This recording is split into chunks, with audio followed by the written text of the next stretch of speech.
Hello! Welcome to my channel spice and spills. అందరికీ మూడో రోజు దసరా శుభాకాంక్షలండి. ఈ రోజున నేను నవరాత్రుల్లో థర్డ్ డే పూజ ప్రసాదం ఎలా ప్రిపేర్ చేశాను, ఏమేం చేశాను, ఆహ్, ఎ పి పిల్లల్ని ఆఫ్టర్‌నూన్ వరకు ఈ వ్లాగ్ తీశానండి. ఎలా హ్యాండిల్ చేశాను అనేది. సో, మీకు ఇంట్రెస్ట్‌గా ఉంటే ఎండ్ దాకా వాచ్ చేయండి. సో, ముందుగా ఇది ఆ రోజు నా పిల్లలకి ఎగ్జామ్ ఉందండి. సో, వాళ్ళు ఎగ్జామ్‌కి వెళ్ళిపోయిన తర్వాత నుంచి నేను ఇది షూట్ చేయడం స్టార్ట్ చేశాను.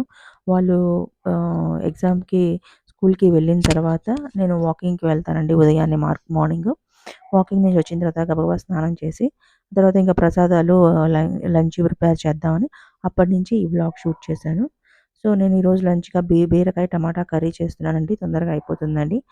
అండ్ ప్రసాదంగానేమో ఇవాళ నిమ్మకాయ పులిహోర చేశాను అమ్మవారి కోసమని. సో, అవి 2 ఎలా ప్రిపేర్ చేసుకున్నానో, అండ్ తర్వాత పిల్లలొచ్చిన తర్వాత వాళ్ళని ఎలా హ్యాండిల్ చేశానో చూసేయండి. ముందుగా నేను ఇక్కడ సన్నగా బీరకాయ, టమాటా, ఒక ఉల్లిపాయి, 2 పచ్చిమిర్చి చాప్ చేసుకొని పోపేసి, తర్వాత ఉల్లిపాయి, పచ్చిమిర్చి వేగిన తర్వాత ఈ బీరకాయ, టమాటా వేసి, అల్లం వెల్లుల్లిపాయ పేస్ట్ వేసి, కొద్దిగా ఉప్పు, పసుపు వేసి దాన్ని మగ్గుతూ ఉండటానికి పక్కన పెట్టానండి. వేరే వేరే బర్నర్ మీద పెట్టాను. ఆ తర్వాత నేను ఈ పులిహోర ప్రిపేర్ చేసుకుంటున్నాను. ముందుగానే ఫస్ట్ నేను స్టార్ట్ చేయడంతోనే కుక్కర్‌లో రైస్ కడిగి పెట్టేసేసాను.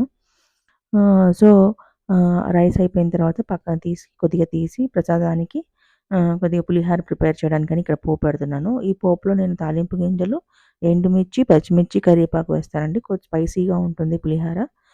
పుల్లగా, స్పైసీగా ఉంటే చాలా బావుంటుంది. సో, తర్వాత కొద్దిగా వేరుశెనగ గుళ్ళేస్తాను. వేరుశెనగ గుళ్ళు లేకపోతే బాగోదు. కొద్దిగా మధ్య మధ్యలో అలా తగులుతూ ఉంటే వేరుశెనగ గుళ్ళు చాలా బావుంటుంది. కావాల్సిన వాళ్ళు జీడిపప్పు కూడా ఏసుకుంటారు. కానీ వేరుశెనగ గుళ్ళేస్తేనే బావుంటుంది.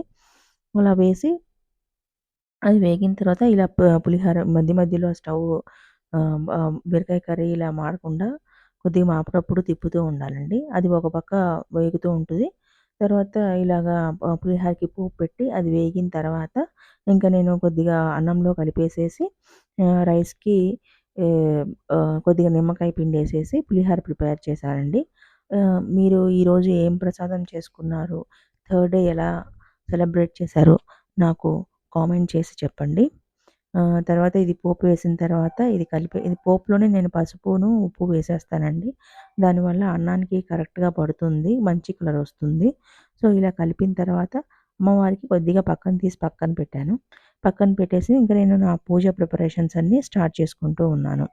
ముందుగా నిన్నటి పూలు అవన్నీ తీసేసి అగరబత్తీల విభూది అంతా క్లీన్ చేసుకొని, అయన్నీ క్లీన్ చేసుకున్న తర్వాత ఇంక నేను పూజ స్టార్ట్ చేసుకుంటానండి.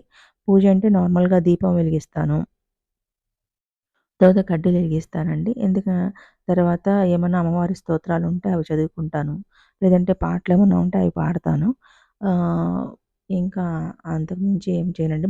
మాక్సిమం అంటే నాదొక పూజ ఒక 15 మినిట్స్ పడుతుంది.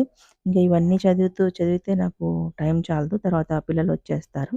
అందుకని నేను పూజని సింపుల్‌గానే చేసుకుంటూ ఉంటాను.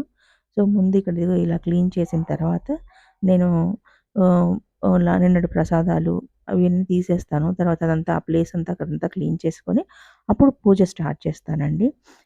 స్టార్ట్ చేసి ముందు దీపం వెలిగిస్తాను. ఇలాగా ప్రసాదం పెడతాను. దీపం వెలిగించేసేసి నా పూజ ఉంటుందండి. మీరెలా పూజ చేసుకుంటారు? మీరెలాగా అమ్మవారి స్తోత్రాలు ఎక్స్‌ట్రా ఏమన్నా చదువుతారా? ఇవన్నీ నాకు షేర్ చేయండి. నేను ఎవ్రీ ఇయరు ఇంతే చేసుకుంటాను. ఒక్కొక్కసారి ఈవినింగ్ టైము లలిత సహస్రనామాలు అవన్నీ ఈవినింగ్ చదువుకుంటానండి. ఎందుకంటే ఈవినింగ్ నాకు కొద్దిగా టైం ఉంటుంది. సో, నేనప్పుడు ఈవినింగ్ చేస్తూ ఉంటాను. మీ పూజా మందిరము మీరెలా చేసుకున్నారో నాకు తప్పకుండా షేర్ చేయండి. హ్మ్. తర్వాత ఇలా పూజ అయిపోయిన తర్వాత ఇంకా పిల్లల్ని తీసుకురావడానికని వెళ్ళానండి. ఆ తర్వాత చిన్న చిన్న పనులుంటాయి.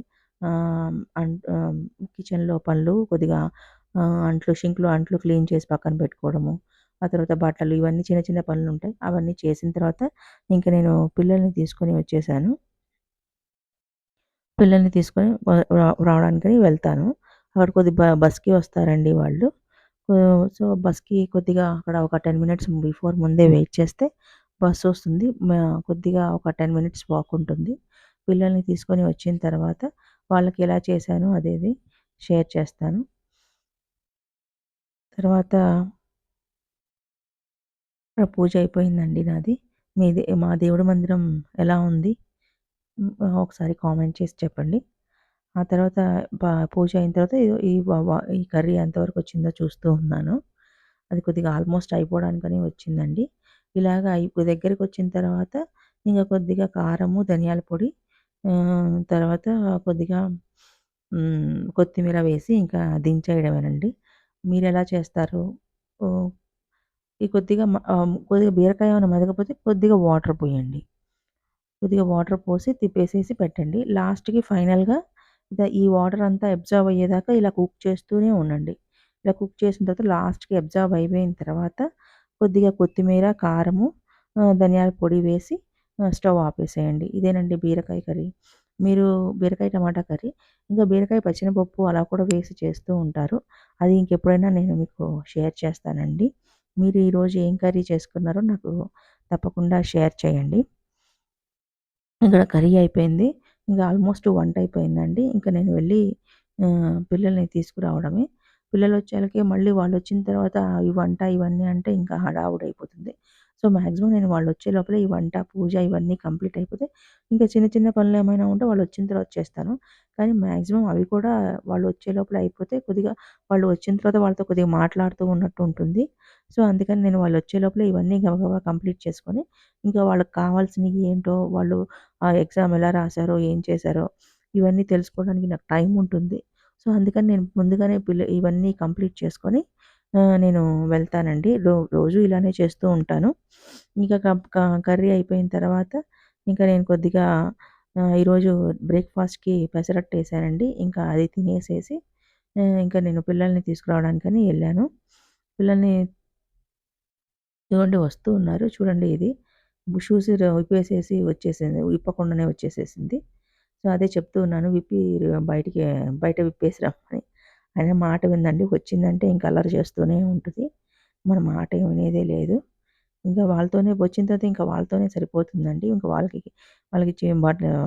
డ్రెస్ చేంజ్ చేసుకోవడం, తర్వాత వాళ్ళకేదైనా పెట్టేసేసి, ఇంకా నేను ఇంక వేరే పనులు చూస్తూ ఉంటానండి. వాళ్ళు రాంగాల్నే ఇంక వాళ్ళకి ఏదో ఒకటి ఫ్రూటో ఏదో ఒకటి కనిపియాలి. చూడండి ఇలా ఎగురుతూనే ఉంటుంది వచ్చిన తర్వాత. సో, వాళ్ళకి ఏదో ఒకటి స్నాక్స్ పెట్టిస్తానండి. రోజు ఫ్రూట్సే అంటే కుదరదు. ఇంకా గోల చేస్తారు.